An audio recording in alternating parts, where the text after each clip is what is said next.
Hi, this is Banker. Welcome to our ParentPulse episode. So today we're talking about, can women have it all? So of course, with me, I have women that I think have it all, and maybe they can clarify that. And just to speak to the question and share some perspectives on our particular topic today. So we have Moyo and then we have Oyinda. Hi, Moyo. Hi, Banker. It's nice to be here. Okay, my name is Moyosore Sadiq, popularly known as Niger lawyer in Canada. I'm a dual qualified lawyer in Nigeria and Canada. I'm an author, I'm a poet, and I'm a mom of 3 amazing daughters. And this is my book right here, Queens in Training. It's on Amazon worldwide. Get your copy. Okay, so thanks, Moyo. So, of course, from the introduction, you can easily tell that Moyo is wearing so many hats. Honestly, I'm amazed at the number of things that she's able to do. So that's why it's important for me to hear from her today, how she's able to balance it all. And then we have Oyinda. Hi, Oyinda. Hi, hello, Banke. My name is Oyindamola Oseni, mom of 3, 2 girls and a boy. First and foremost, an entrepreneur. I run kids entertainment business, rentals and entertainment, and then have my regular job as an early childhood educator where I teach in a preschool. And I'm happy to be here. Thank you, Banke. Okay.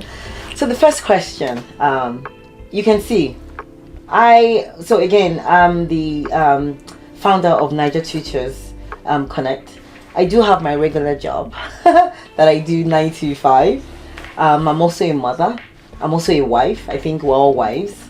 It's one of the critical questions this month. Really, can women have it all? Before I talk about or share my own perspective, I would like to let me hear from Moyo first. Moyo, you wear so many hats. Tell me, how have you been able to balance it all? And can women really have it all? Well, I think it's very subjective. At the same time, it comes down to, can anyone have it all, male, female? I find that it's very hard to have everything. As humans, we always want more. When we get to a level that we want to go to the next level. So it's very hard to find someone that wants that would say that, oh, I have it all.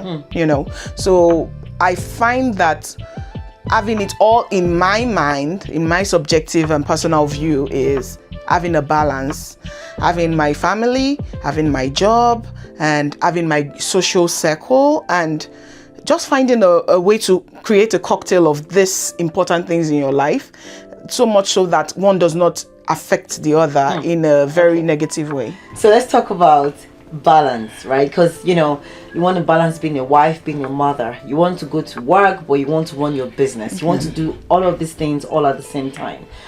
What can you tell me from your experience? What can you tell me? What can you pinpoint to say, of all of these things, this part of my life suffers because I'm trying to do so many things at the same time? I would say earlier on in my life as a young adult, my career suffered.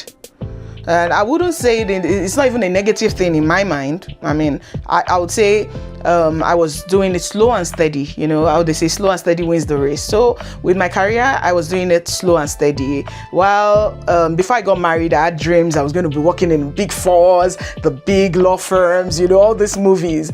But I found my person, right? I got married and I then prioritized my family. And I don't think that that's a wrong move. I think it's perfect for me.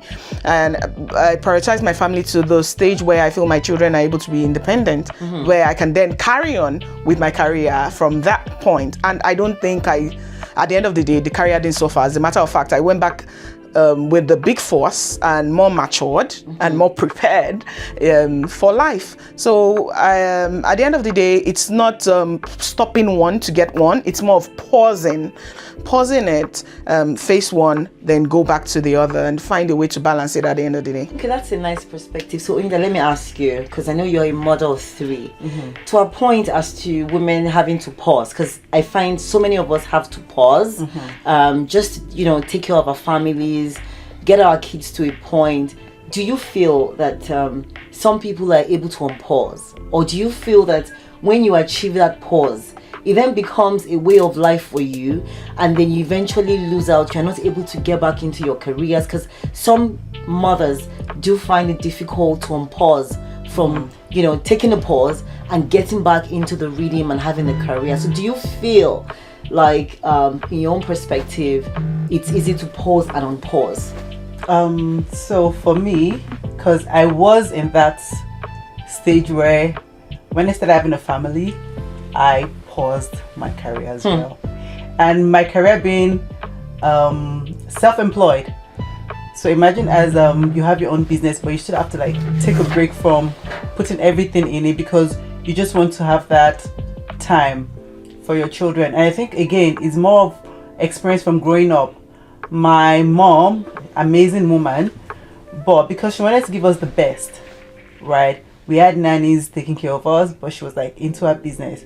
So growing up, I thought this wouldn't be me. I want to have more time with my kids. Yeah. Nannies, yes, but I want to be involved with everything, their daily activities and everything. So I opened my business and then put people there while I focused on my business.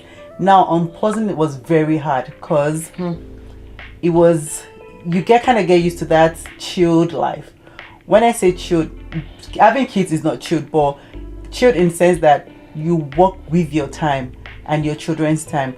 You kind of go more in the direction of your children, and then trying to now say, okay, I think my children have gotten to the stage where it's okay, the nannies can like take over now and let me go back into my business. It was kind of hard to unpause.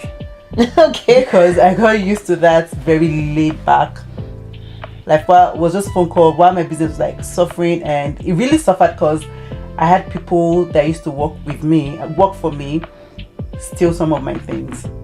Because you were not paying. Because I wasn't paying attention. Yeah. Into the business. So it's I feel like, let's look at what society expects. There's an expectation when you, as a woman, that the pausing has to come from you as a woman. I'm not sure that from where we come from, I'm not sure we've developed to the point where our husbands are saying, I'm going to take a pause to take care of the family, and then so that you can pursue or focus on your career. So I don't think we're there yet. Do we sometimes feel that the society has unfair expectations on women? What do you think, Moya? Yes, I would say that the African society, the way it's made up of, it's, to me, I feel like we're evolving, right? And we're evolving in the right direction now. Previously, it wasn't really favorable to many females and many women. It's not just Africa, right? Really, it's the world, and that's why we have feminism and women's rights. It's everywhere. There was a time where women were expected to do certain things, but now I feel like you and your partner should have discussions even before getting married. I think these are things that people should discuss, right? What are your expectations? What plans do we have? What are we going to do? Because I've seen a lot of couples who have chosen to not have children immediately because they want to both grow in their careers to a certain extent. So I think that discussion should be had. People that intend to have children together should have all these discussions so that there will be no disappointment on anyone's side or no expectations that would make one person feel disadvantaged. Is that how you feel? Like in terms of societal expectations on the role of the woman?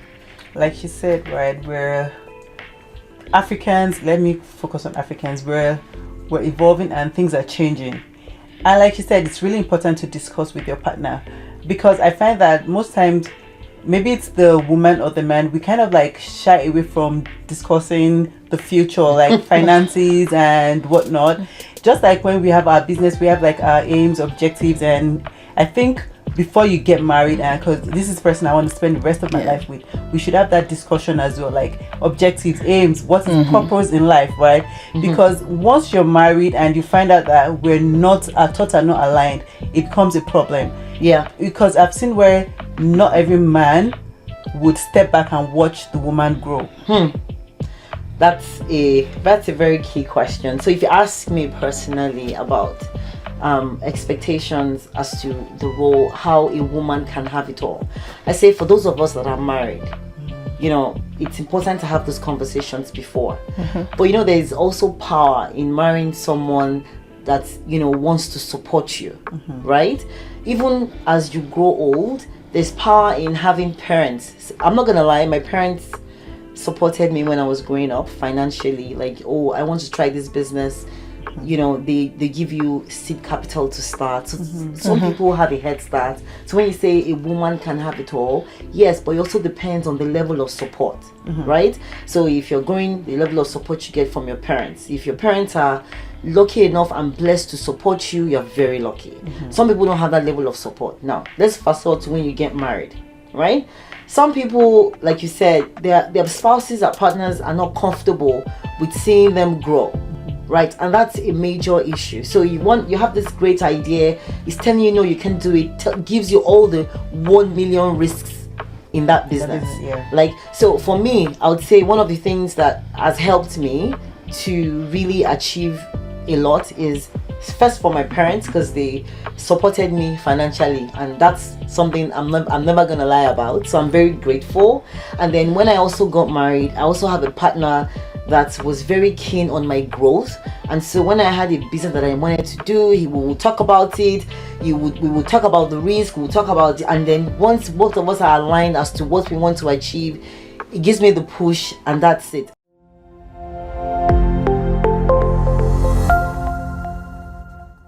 I don't know if how much, I don't know, Moyo, if you feel the same, how much your partners, how much of a woman's achievement is conditional on having the right partner, at least for those that are married.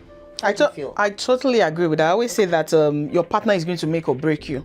It really is going to tell what you're going to achieve in future. It's going to tell whether you're going to be restricted. A lot of it depends on, and that's why it's very important to be careful. Choose right. That the life partner is very, very important.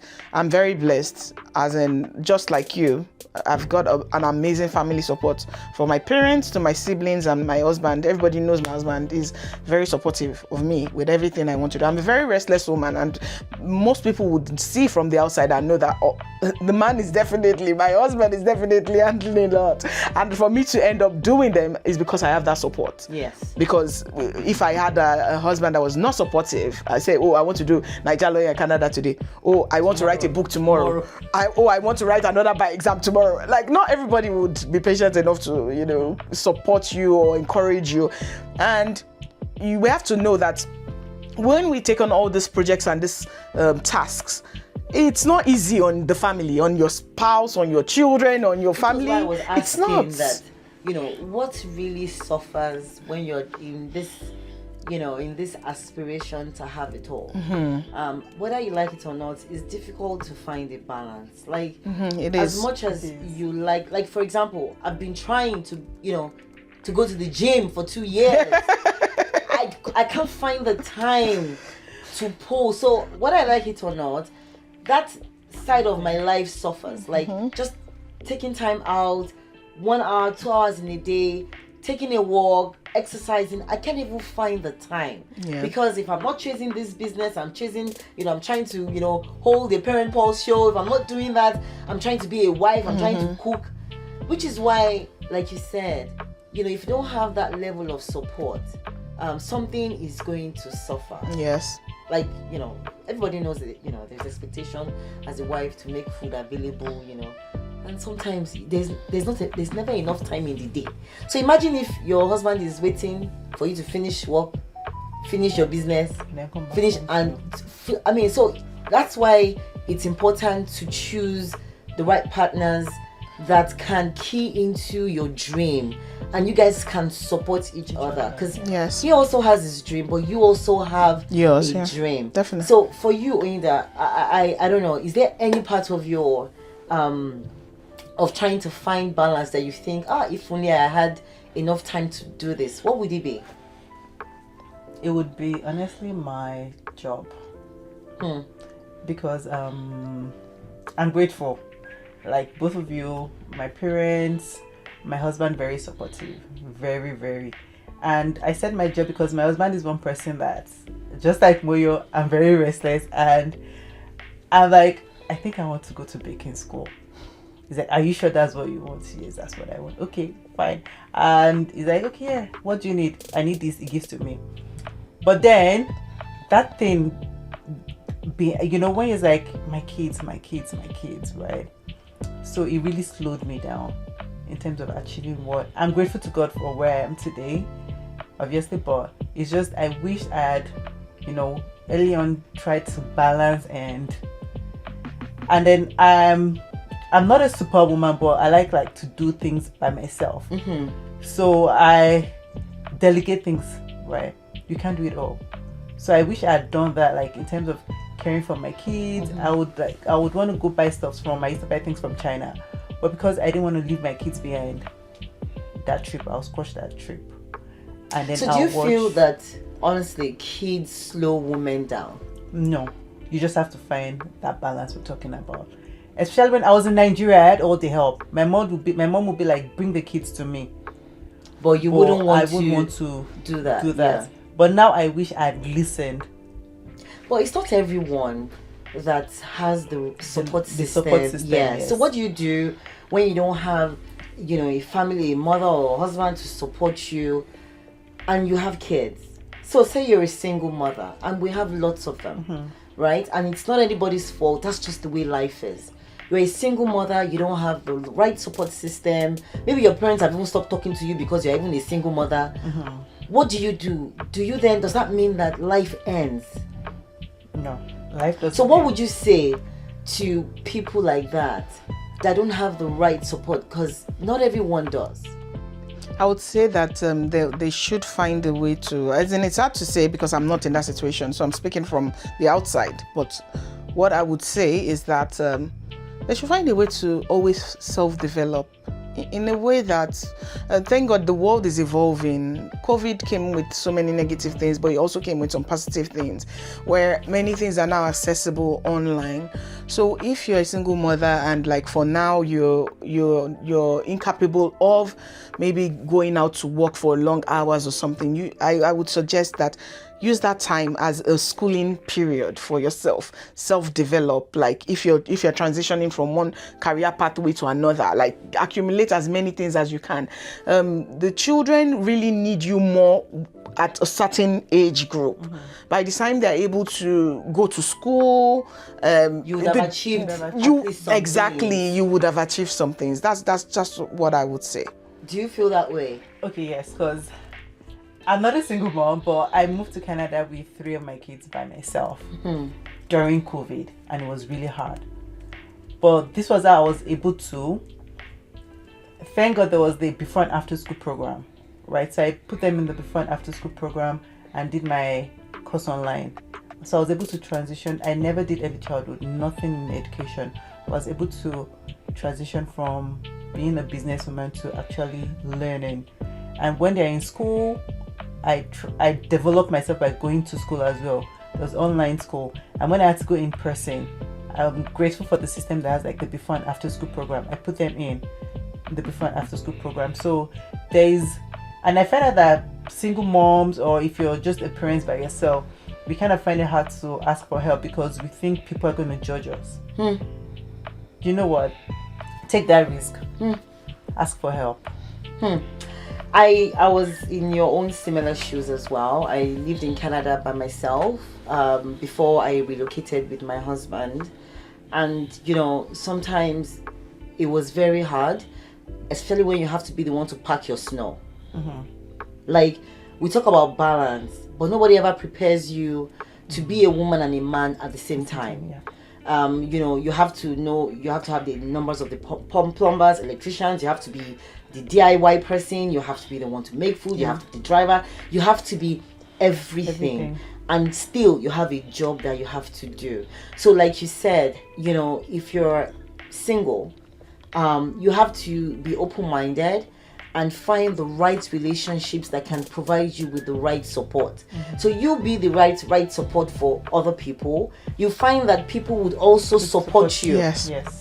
right? So as long as you're open-minded, right, and you are also, depositing your own time into other people, you will find the support for yourself. So support doesn't necessarily always have to be your husband or your mother or anybody that's related to you by blood. It can just be anyone that God has put in your life to, tide you at every point in time from one level to the other. So finding balance, right? Just balancing your work and your life and your, womanhood and wifehood and singlehood. It's just, and social life, just really is about finding the right support system.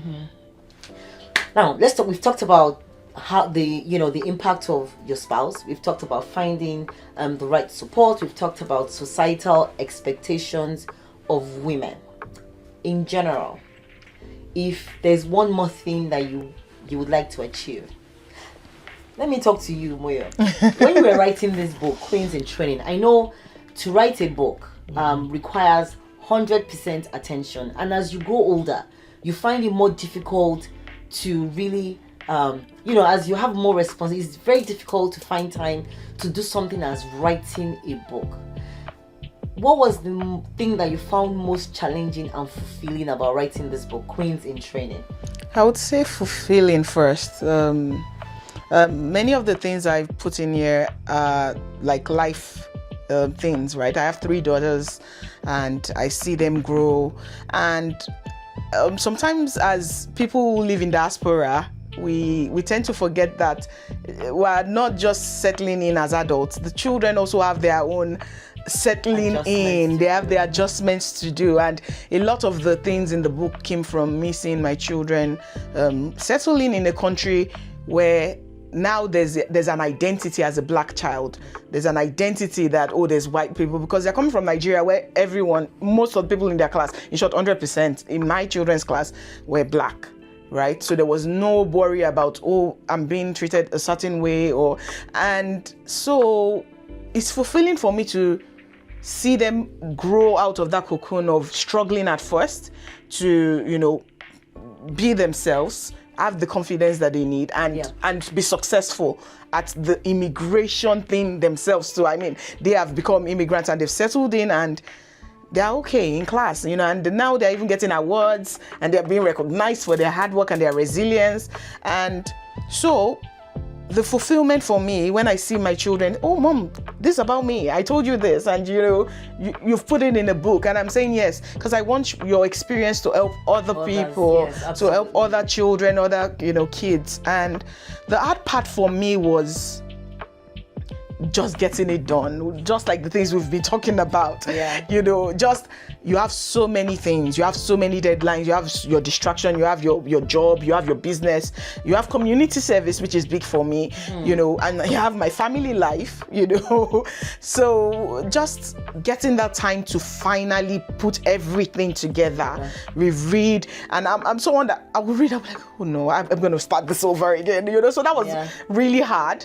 And I'm very grateful for everyone that has helped with it. And it's amazing. So, you've been able to achieve, at least you've added being an author. Yes. In spite of all the things that you have to deal with, whether it's work life, community service. And, community service is something that you're very big on, because you're not just about yourself, you're also about other people. And that's something that we really appreciate. Thank you. Oyinda. So, coming to you. If there's one more thing, because I know you say you're restless, you like to try new things, there's something else you would like to do, what will that be? Is go back to baking school. Okay, so you still like to bake? I like to cook, but then go back to baking school. And what would baking school do? As in, like, you want to bake? It's something I really, really, really, really want, like proper baking school. I actually applied to the French pastry school in Chicago. Oh, and yes. Okay, so you're still trying to achieve a lot more. Yes, to achieve a lot more. But right now I want to focus on my business. I just started, and it took me a while to start as well, because there was a lot of what would happen, what if I fail. But I always tell my kids, start.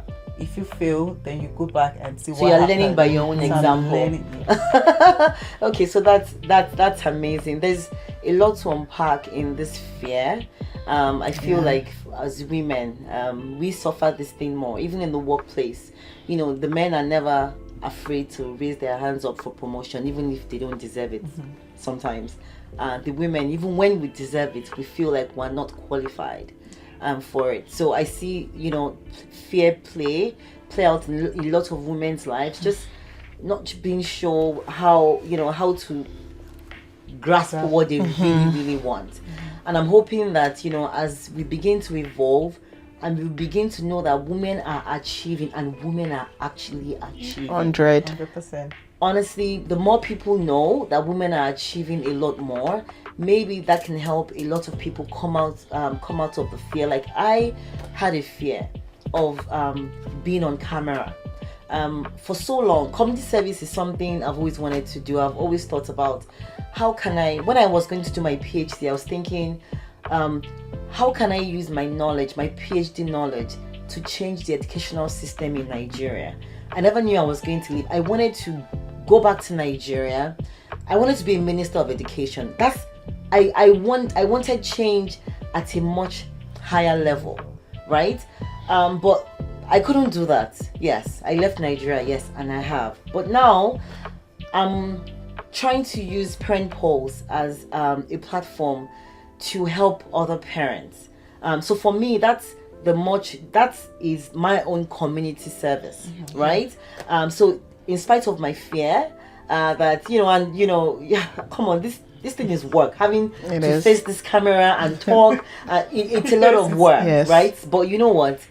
That doesn't mean anything if you're going to touch one or two lives. So for me, I'm willing to put in the work, conquer my fear of this camera, just to add my voice, to see how to reach more and more parents for the benefit of our own children. Yes. So fear is something that I wish everyone can just conquer. Yes. One way or the other, because there's a lot to be achieved. And if only we can just get rid of that fear. So I'm very grateful for sharing, for you guys being here to share your experiences. I wish I had a man's perspective. You know, everybody says, oh, bring more men. Want to hear what men have to say. So I'm going to try and find one man that can talk to me about how his role has helped in making his wife or his partner have it all. So, thank you and see you next time.